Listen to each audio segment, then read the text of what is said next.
Et vendredi, qu'est-ce qu'on fait vendredi? On va parler de la soupe sur les tableaux, oui. Bonjour Personnari et merci Sabine. Sabine que nous retrouverons avec Astragal, je vous montrerai un petit peu le planning. Et on fera un live dédié à l'art, connexion entre art et écologie. On partira de vidéos d'un MOOC qui avait été fait sur le sujet et ça permettra d'avoir un support un petit peu pour discuter de tout ça.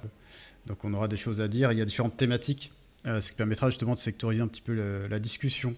Vous savez quoi, il paraît qu'Astragal vient sur ma chaîne vendredi, mais Et donc je serai pas tout seul, je serai avec Astragal et Sabine qui nous arrête tout à l'heure, qui sont deux personnes également membres du collectif POC Science. vendredi, je serai chez Ondi, je ne serai pas en live de mon côté, je serai en mode invité. On va parler d'art et d'écologie. Pour la journée européenne du patrimoine et du matrimoine. Bon, j'ai mis patrimoine parce que c'est le truc qui est sur les réseaux et autres, mais je rappelle que c'est un nom patriarcal et que nous, on n'aime pas trop ça et que ce serait bien qu'il y ait un autre nom.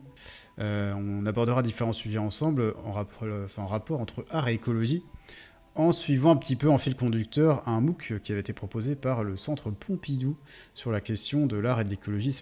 On va parler de la notion de récupération, de réutilisation de matière dans l'art, du recyclage, etc. Et après, qu'est-ce qu'on en fait parfois des œuvres? Est-ce que, une fois qu'une exposition est passée, par exemple, c'est voué on ne sait pas ce qu'on en fait, ou est-ce que parfois il y a des œuvres qui sont retransformées en d'autres, choses comme ça. Et puis évidemment, on parlera des différents types de performances parfois. Et moi notamment, du sujet que j'ai proposé, c'est de parler du militantisme écologique dans le monde de l'art, justement. On en avait déjà beaucoup parlé sur la chaîne à des moments où ça arrivait, des actions de militantisme qui visaient justement les musées, etc.